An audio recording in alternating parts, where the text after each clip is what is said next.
It was the central tenet of his campaign, but as the crackdown for Jazan, support appears to be waning. Just a quick recap of this week for you. A federal judge blocked his attempt to end birthright citizenship. DHS have allegedly detained at least 2 legal residents at Alligator Alcatraz. Senate Democrats released new documents that back up allegations that a DOJ official intended to ignore court orders on deportations. And a new Gallup poll found 8 in 10 Americans believe immigration is a good thing. That's the most support that there's been in 25 years. Now, just last summer, that same Gallup poll found 55% of Americans wanted to decrease the number of immigrants coming into the country. Now, today, that number is 30%. And now, even more Americans support giving immigrants in the country illegally a pathway to citizenship compared to last June. Now, this is kind of a surprising result because I think, Jillian, Trump is correct that he ran on immigration. He probably won on immigration. Americans were fed up with what seemed to be an incompetence on the part of the Biden administration in terms of dealing with the border. But the polling is going in the wrong direction. Americans, his approval rating on immigration is not good, and Americans say immigration is good. They want more of it. They want to give illegal immigrants legal status. Why would that be? Well, the key word, though, is a legal pathway to citizenship. I believe that people don't want to see illegal immigration because it doesn't behoove anyone, including the people that come in illegally. They have no upward mobility, they have no job protections, they're not able to start businesses, and the list goes on and on. It creates resentment amongst citizens that are here, obviously born here, and people that did it legally.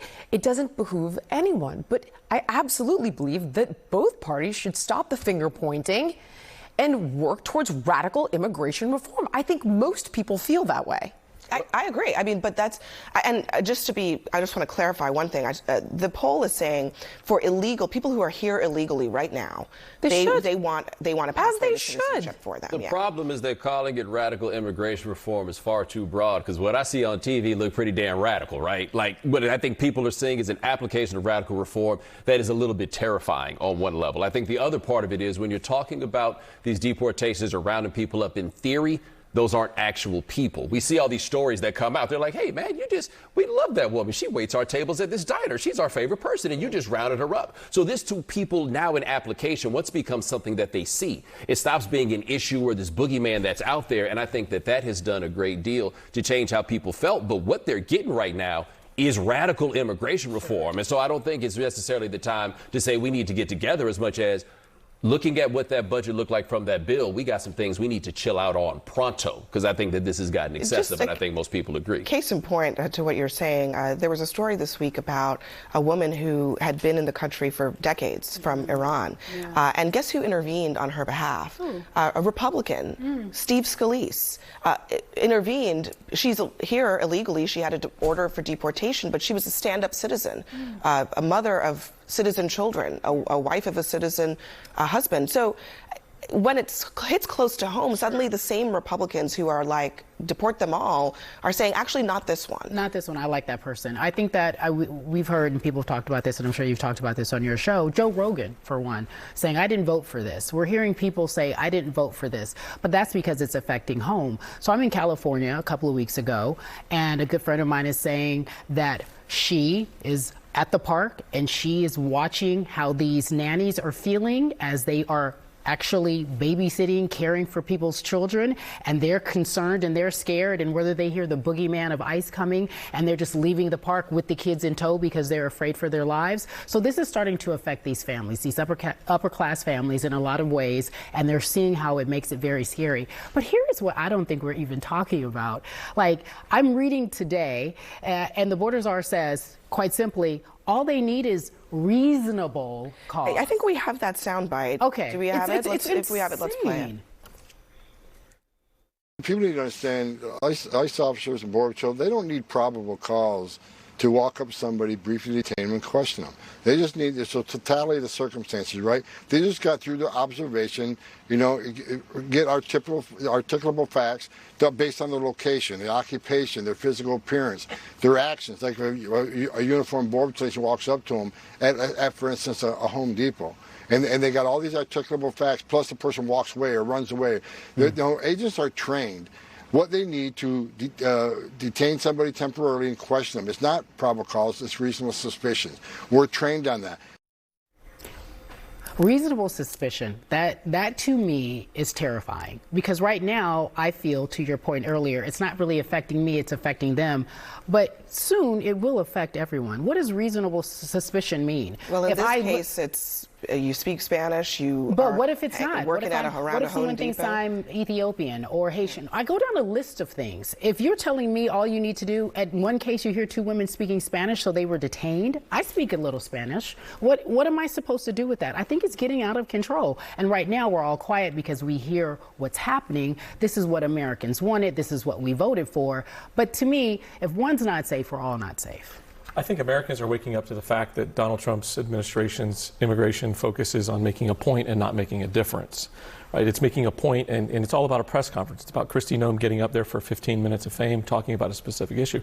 These ICE raids don't make sense in my community. They probably don't make sense in your community to the rational-minded folks that are watching how this operates. If somebody's a criminal and a violent criminal or a drug dealer, we all agree we need to do something about that.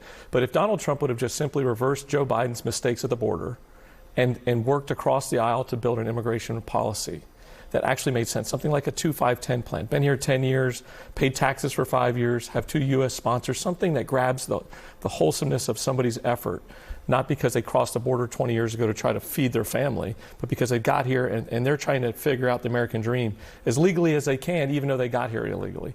But Donald Trump isn't. It's all about the next press conference. It's all about the next tweet. It's all about the next person. This alligator Alcatraz thing, I mean, try to explain that to your kids at home. Like, what is this about? This is so juxtaposed to what we learn in church, right? Like, you don't treat people like that and talk about, I mean, you incarcerate somebody if they're a criminal, I understand, but to gallivant, it almost seems barbaric. It is barbaric. I want to give you the other side here.